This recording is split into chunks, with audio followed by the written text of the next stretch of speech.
જો તમને આ રેસીપી પસંદ આવે તો લાઈક કરજો, શેર કરજો અને સબસ્ક્રાઈબ કરજો.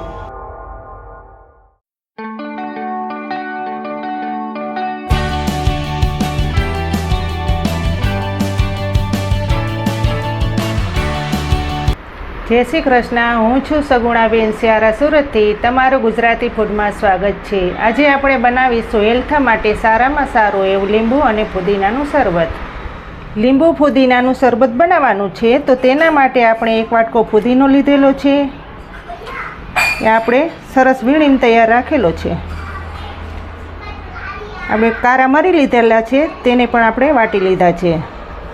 સંચર પાવડર લીધેલો છે 2 ચમચી, દળેલી ખાંડ લીધેલી છે 1 વાટકો અને લીંબુનો રસ લીધેલો છે. 3 લીંબુનો રસ કાઢેલો છે અને આપણે પાણી જોશે.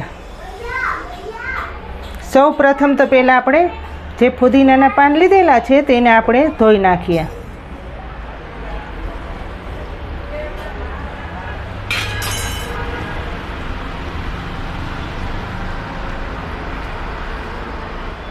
પાન સરસ ધોવાઈ જાય એટલે આપણે મિક્સર જારમાં નાખી દઈશું.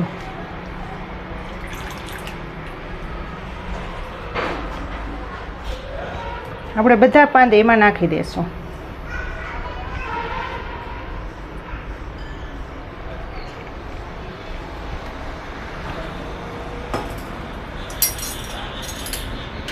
સંચર પાવડર પણ 2 ચમચી આપણે નાખી દઈશું.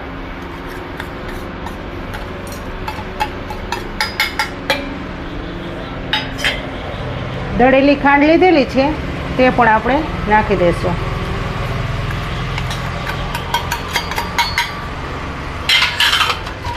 કારા મરીનો પાવડર લીધેલો છે તે પણ આપણે નાખશું.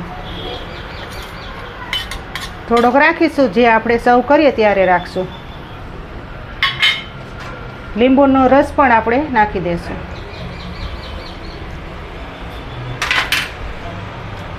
થોડું પાણી નાખીશું.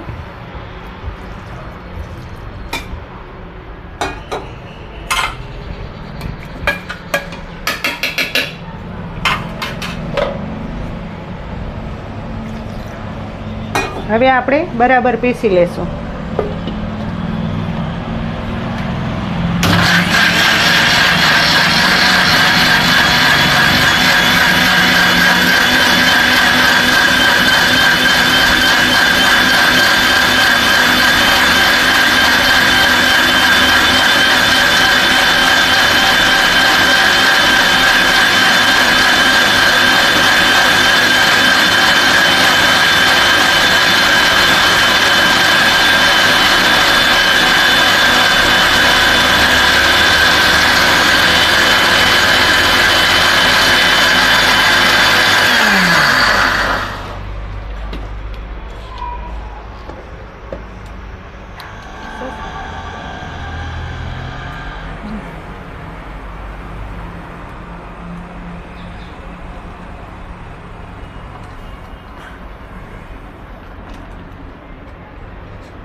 આ રીતની પ્યોરી તૈયાર થાય છે.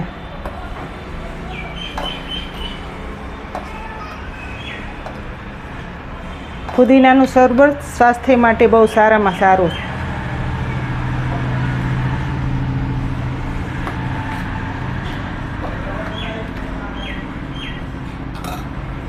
સર્વ કરી લેશું. તૈયાર થઈ ગયું છે. આપણે બરફના ટુકડા નાખશું.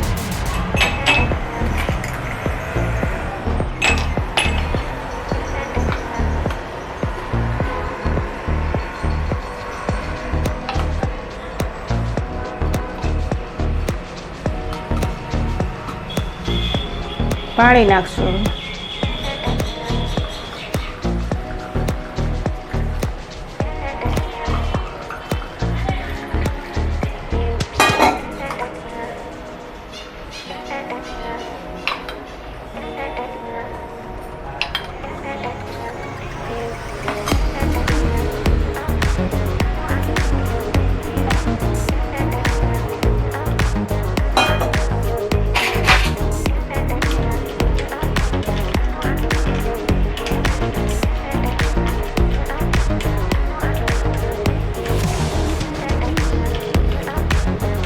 ચમચી વડે એકદમ મિક્સિંગ કરી લેવાનું.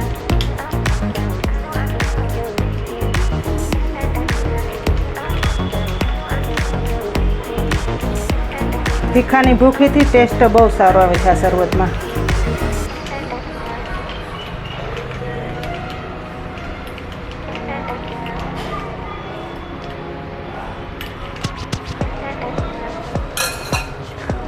ઉપરથી જે મરીનો પાવડર આપણે રાખેલો હતો તે વેરી દેશું.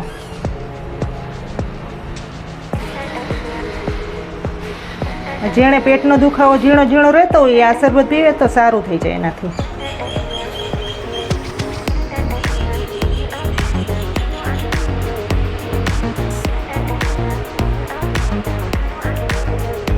તૈયાર થઈ ગયું છે આપણું લીંબુ પુદીનાનું શરબત. તમને જો મારી આ રેસીપી સારી લાગી હોય તો મારી ચેનલને લાઈક કરજો, શેર કરજો અને સબસ્ક્રાઈબ કરજો. બેલ આઇકન દબાવવાનું ન ભૂલતા. કમેન્ટ કરીને કહેજો કે તમને મારી આ રેસીપી કેવી લાગી.